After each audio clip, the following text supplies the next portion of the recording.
Hello everyone, कैसे हैं आप। आज हम स्टार्ट करते हैं क्लास 10th का चैप्टर 3 जिसका नाम है धातु और अधातु। तो सबसे पहले हम पढ़ते हैं कि धातु क्या होता है। चलिए स्टार्ट करते हैं।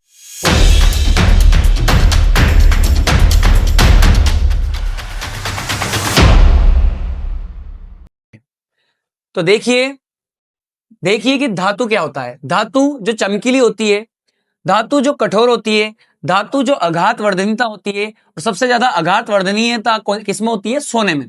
तन्यता किसमें होती है? सोना और चांदी में। उसके बाद धातु जो रहती है वो विद्युत की क्या होती है? सुचालक होती है। और कौन कौन होती है सबसे अच्छी सुचालक? चांदी और तांबा।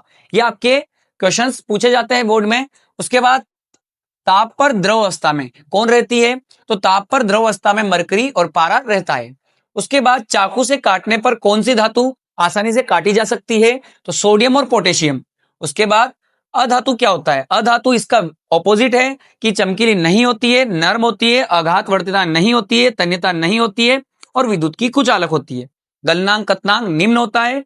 अगर क्वेश्चन आ जाता है आपके कभी कि अधातु होने पर भी चमकीली कौन सी है, तो आप बताना आयोडीन। और कमरे के ताप पर द्रव कौन सी होती है? तो ब्रोमीन। ग्रेफाइट क्या होती है? अधातु होने पर भी विद्युत की कुचालक होती है। ठीक है, यहां तक हमने धातु और अधातु के बारे में पढ़ा है।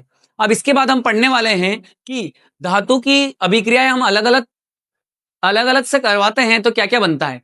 देखिए, धातु की अभिक्रिया वायु से कराने पर अधातु ऑक्साइड बनता है। धातु ऑक्साइड की अभिक्रिया अगर हम अम्ल और क्षार से, जैसे हमने चैप्टर 2 पढ़ा था अम्ल और क्षार, तो उसी टाइप से कह रहा है कि धातु ऑक्साइड की अभिक्रिया जब अम्ल और क्षार से कराने पर उभयधर्मी ऑक्साइड यानी उभयधर्मी अभिक्रिया कहलाती है।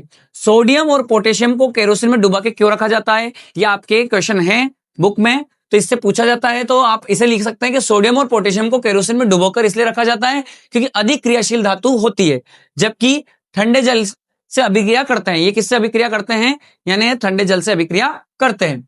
उसके बाद है हम यहाँ पर HCl का, जैसे 3 HCl का भाग और एक भाग अपन HNO3 का ताजा मिश्रण एक्वा रेजिया कहलाता है। एक्वा रेजिया क्या है? अगर क्वेश्चन आता है तो आप आंसर इसका ऐसे लिख सकते हैं कि 3 भाग हम HCl का और एक भाग HNO3 का लेते हैं तो हमें क्या बनता है? एक्वा रेजिया बनता है। इसे अम्लराज भी कहते हैं। अगर क्वेश्चन आ जाता है कि अम्लराज किसे कहते हैं तो आप इसमें ये डेफिनेशंस लिख सकते हैं। उसके बाद देखते हैं धातु अधातु से, है ना, इलेक्ट्रॉन के स्थानांतरण से बना यौगिक क्या कहता है? आयनिक यौगिक कहलाता है। तो अगर आपके क्वेश्चन आ जाता है कि आयनिक यौगिक किसे कहते हैं, तो आप इसकी डेफिनेशन ये लिख सकते हैं कि धातु और अधातु से इलेक्ट्रॉन के स्थानांतरण से बनी यौगिक क्या कहलाते हैं? आयनिक यौगिक कहलाते हैं। खनिज किसे कहते हैं? तो पृथ्वी की भूपटल पर प्राप्त प्राकृतिक तत्व, उन्हें क्या कहते हैं? खनिज कहा जाता है। उसके बाद अयस्क किसे कहते हैं? खनिजों में पाई जाने वाली जो है विशेष धातु, उन्हें हम अयस्क कहते हैं। उसके बाद आता है गेंग किसे कहते हैं? तो खनिज तथा अयस्कों में प्राप्त होने वाली मिट्टी या अशुद्धियां क्या कहलाती है? गेंग कहलाती है। उसके बाद भर्जन किसे कहते हैं? तो ये सल्फाइड अयस्कों का वायु की उपस्थिति में अधिक तापमान पर गर्म करने पर भर्जन कहते हैं। उसके बाद आता है निस्तापन किसे कहते हैं?